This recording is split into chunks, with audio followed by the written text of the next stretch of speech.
बिस्मिल्लाहिर्रहमानिर्रहीम अस्सलाम वालेकुम वरहमतुल्लाहि वबरकातुहू। माय डियर स्टूडेंट्स, आज के इस वीडियो लेक्चर के अंदर हम एक नेक्स्ट आर्टिकल जो है उसको स्टार्ट करने वाले हैं, जो कि इस चैप्टर के अंदर ख़ासी इम्पोर्टेंस रखता है। अगर हम ये कहें कि इस पूरे के पूरे चैप्टर का दारोमदार इस आर्टिकल के ऊपर है, तो ये भी गलत नहीं होगा। एक्चुअली में फैराडे वो साइंटिस्ट है जिसने बहुत सारे एक्सपेरिमेंट इलेक्ट्रोमैग्नेटिक इंडक्शन के ऊपर किए, जबकि ऑस्टेड ने वो बात कही थी कि किसी भी करंट कैरिंग वायर के गिर्द मैग्नेटिक फील्ड होता है या करंट काज बनता है मैग्नेटिक फील्ड की। तो उसके बाद बहुत सारे एक्सपेरिमेंट्स इस लिए परफॉर्म किए गए ताकि इस बात को वेरीफाई किया जाए कि क्या इसका इन्वर्स भी पॉसिबल है, यानी मैग्नेटिक फील्ड से करंट बनाया जा सकता है। तो इसके ऊपर दो साइंटिस्ट को सक्सेस मिली थी, जिसमें एक जोसेफ हेनरी था और दूसरा माइकल फैराडे था। माइकल फैराडे ने मल्टीपल एक्सपेरिमेंट करके इलेक्ट्रोमैग्नेटिक इंडक्शन के ऊपर ये चीज़ एक फार्मूले के अंदर जो है वो हमें निकाल कर दी कि किस तरीके से हम इस चीज़ को देख सकते हैं कि जो इंड्यूस ईएमएफ है किसी भी लूप के अंदर, वो मैग्नेटिक फ्लक्स के साथ किस तरीके से रिलेट कर रही है। तो after performing number of experiments on electromagnetic induction, he conclude a law, जिस लॉ को नाम दिया गया Faraday's law. Faraday's law of electromagnetic induction इसका कंप्लीट नेम जो है वो रखा गया। तो आइए जरा देखते हैं इसको। Faraday's law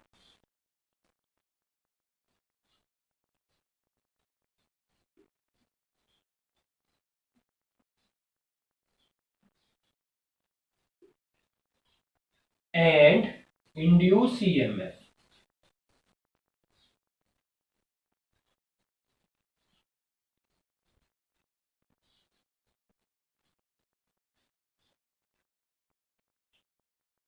ये हमारे आर्टिकल का नेम है। जो डेफिनेशन इसने एक्चुअली में हमें दी, उस डेफिनेशन को हम यहां पे अगर लिखें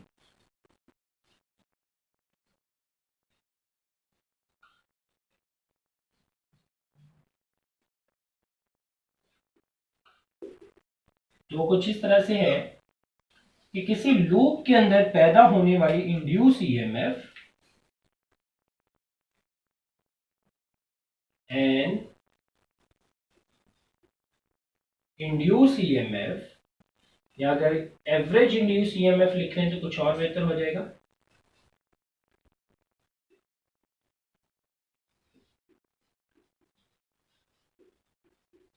average induce EMF of n loops of a coil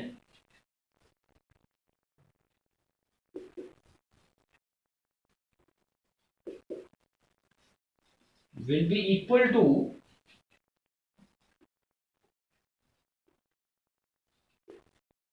negative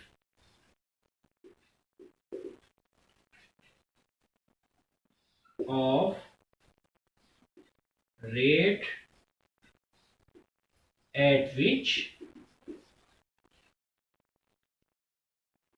flux is changing।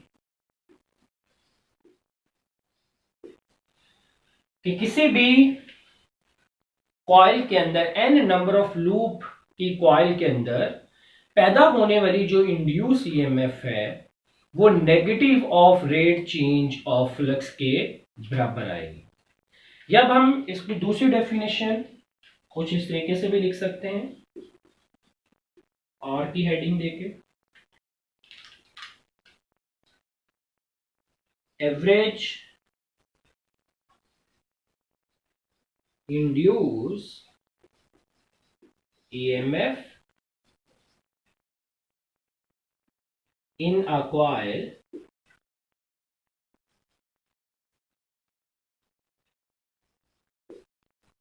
is proportional to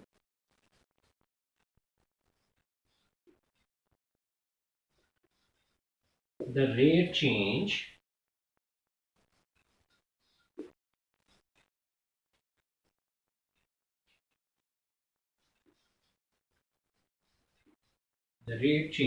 of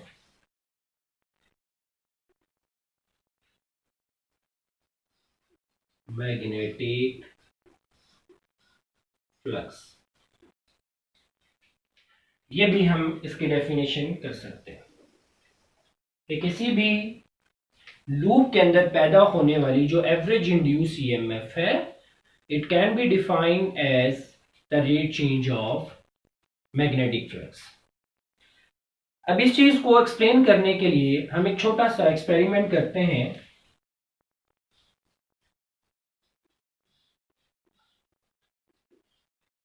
explanation,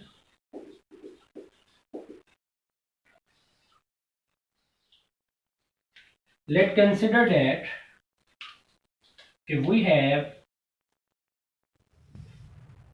two parallel rails, one and two, and a galvanometer is attached across the ends of these parallel rays, placed in magnetic field that is inward. This is the cross indicate the direction of magnetic field inward. ये B की direction. We place a rod, conducting rod, on it. This conducting rod of length L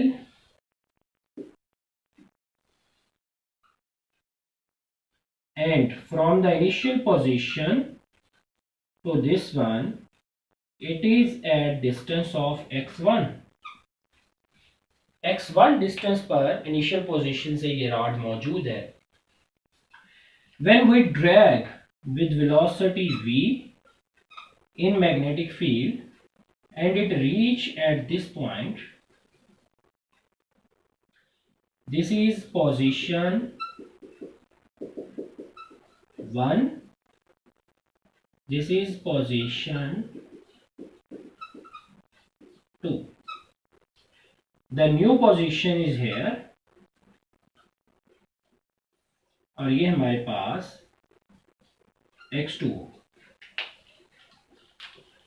यहां से इस position तक ये rod move किया है with velocity v और इसने जो डिस्प्लेसमेंट कवर किया that is delta x, and we can write it कि delta x is equal to x2 minus x1, बड़े डिस्टेंस में से छोटा, और ये delta x displacement delta t time के अंदर विद वेलोसिटी v कवर हुआ। तो हम इस चीज को लिखते हैं कि conducting rod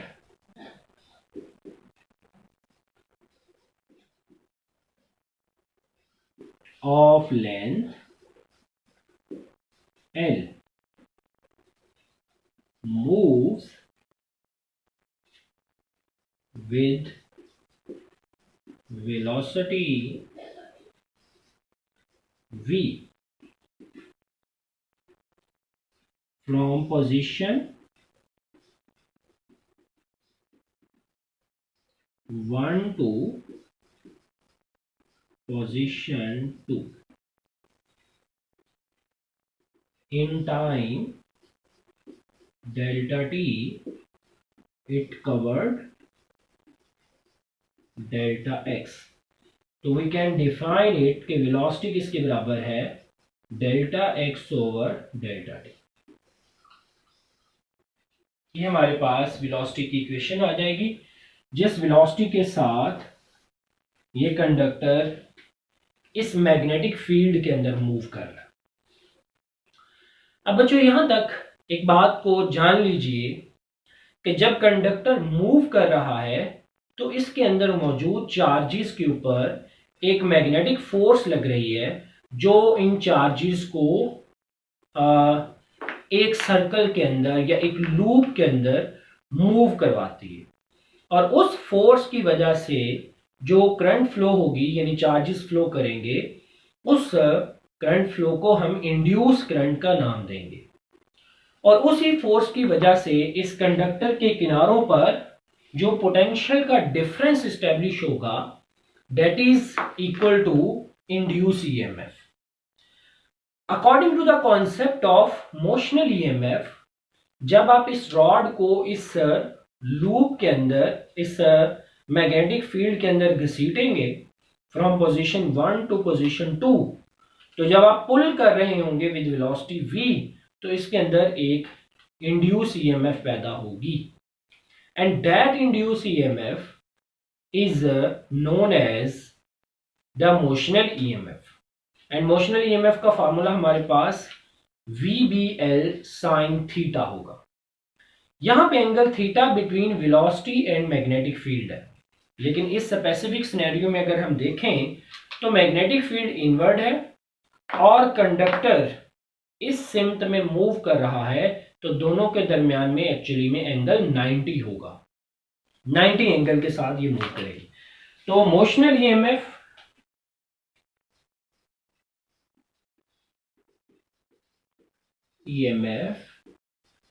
in across the conductor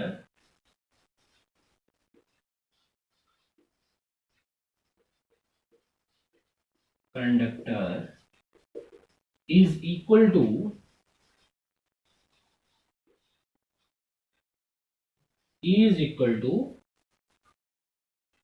अगर हम इस चीज को लिखें तो is equal to VBL sine theta. Angle theta between V and B is theta is equal to 90 degree. तो हमारे पास जो induce EMF VBL sine of 90 आ जाए, this is equal to 1। Now we can consider that is VBL के बराबर आ जाए। याद रहे कि वहां पे नेगेटिव साइन भी साथ आया करता था, जिस नेगेटिव साइन को हम एज इट इज इसके साथ लेके आते रहेंगे। अब इस फॉर्मूले के अंदर अगर हम वेलोसिटी की वैल्यू पुट करें जो हमने अभी कैलकुलेट की थी, delta x over delta t from position 1 to position 2, put the value of velocity, तो हमारे पास induced EMF minus delta x over delta t b into L के बराबर आ जाए। This is very important to listen here कि L is the length of conductor, delta x is the width of this loop. तो position 1 से position 2 तक एक area बन रहा है जो मैं यहां पे शेड कर देता हूं। तो बेसिकली ये वो एरिया है जो एरिया इस कंडक्टर ने पोजीशन 1 से पोजीशन 2 तक मूव करते हुए कवर किया, और इस एरिया की वैल्यू डेल्टा x विड्थ और लेंथ l से निकाली जा सकती है। तो हम इसको अगर दोनों को मिलाकर देखें डेल्टा x इंटू एल, तो ये डेल्टा a बन जाएगा। डेल्टा a इसलिए बनेगा क्योंकि डेल्टा x चेंज होता जाएगा तो एरिया में चेंज आती जाएगी। तो delta a can be righted delta x into L, और डेल्टा x इंटू एल की जगह हम डेल्टा a लिख लेंगे, b एज इट इज आ जाएगा, negative b delta a over delta t के बराबर हमारी इक्वेशन आ जाएगी। यहां तक सॉल्व करने के बाद अब हमें इस चीज का अंदाजा होता है कि हमने एक फॉर्मूला ऑफ फ्लक्स का पढ़ा था, phi is equal to B dot A, जिसको मैक्सिमम फ्लक्स के लिए हम बी ए लिख लिया करते हैं। लेकिन अगर एरिया चेंज हो रहा हो तो आप phi is equal to B A नहीं लिख सकते, उस वक्त आप delta phi is equal to B delta A लिख सकते हैं। हम यहां पे लिखते हैं कि वी नो, कि हम इस चीज को जानते हैं कि delta phi plus B delta A के बराबर है, और ऊपर हमारे पास बी डेल्टा ए की वैल्यू भी मौजूद है। Now we can write the average EMF minus delta phi over delta T. This is the relation, the induce EMF is equal to negative of rate change of magnetic flux। इसके बराबर हमारे पास induced EMF की value आ जाती है। लेकिन इसमें देखें तो हमारे पास एक कंडक्टर है, एक लूप है। अगर हम एक लूप को n नंबर ऑफ लूप्स के साथ रिप्लेस कर दें तो फिर हमारे पास सिचुएशन किस तरह की आएगी, वो हम जरा देख लेते हैं कि for n number of loops we can write it as induced EMF negative n delta phi over delta t। This is the final relation, जो कि हमारी फर्स्ट डेफिनेशन भी बनती है कि the average induce EMF in n loops will be equal to negative of rate change of magnetic flux के बराबर होगा। It is very important relation, जिसको अब इस इंपॉर्टेंट रिलेशन के अंदर नेगेटिव साइन को अगर हम शो करें तो हम इस तरह से डिफाइन करेंगे कि negative sign shows that the direction of induce EMF such that it oppose the cause to change the magnetic flux। यानी नेगेटिव साइन इंड्यूस ईएमएफ की सिमत को बयान करते हुए बताता है कि इंड्यूस ईएमएफ की सिमत इस तरह से होगी कि ये मैग्नेटिक फ्लक्स के चेंज करने वाली जो वजह है, काज है, उसको अपोज करेगी।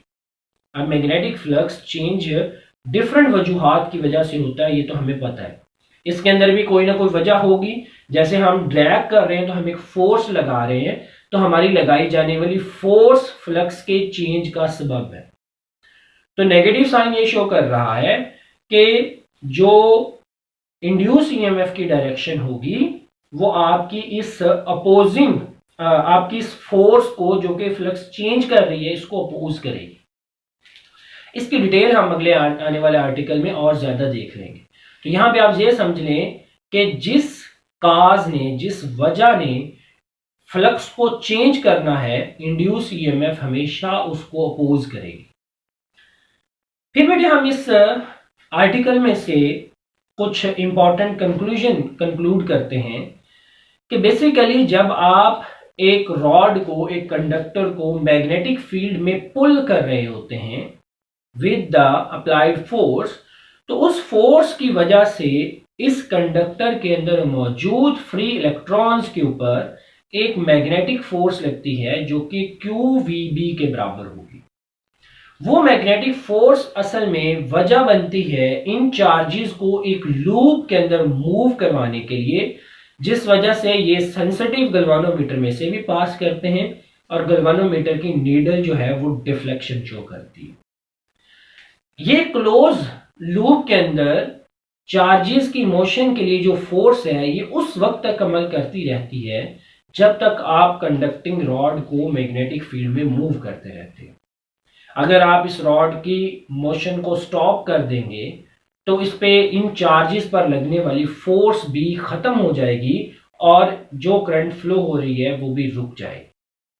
तो इसका मतलब है कि करंट सिर्फ उस वक्त तक फ्लो करेगी जब तक आप कंडक्टिंग रॉड को मूव करेंगे। अब फैराडे इन चीजों को लिंक करते हुए बताता है कि बेसिकली जब आप कंडक्टिंग रॉड को मूव कर रहे हैं तो एक एरिया कवर हो रहा है, उस एरिया के कवर होने की वजह से फ्लक्स चेंज हो रहा है। वो फ्लक्स चेंज एक इंड्यूस ईएमएफ पैदा करता है उस इंड्यूस ईएमएफ की वजह से चार्जेस उस लूप के अंदर मूव करते हैं, जिसको इंड्यूस करंट का नाम दिया जाता है। बेसिकली इलेक्ट्रॉन्स ही उस कंडक्टर के अंदर मूव करते हैं, लेकिन हम कन्वेंशनल करंट के लिए इक्वल अमाउंट में उसके ऑपोजिट डायरेक्शन में पॉजिटिव चार्जेस की मोशन को कंसिडर करते हैं। तो हम कहते हैं कि वो पॉजिटिव चार्जेस की मोशन जो है वो एक्चुअली में बेसिकली इलेक्ट्रिकल करंट के फ्लो की सबब बनती है। टेक केयर, अल्लाह हाफिज।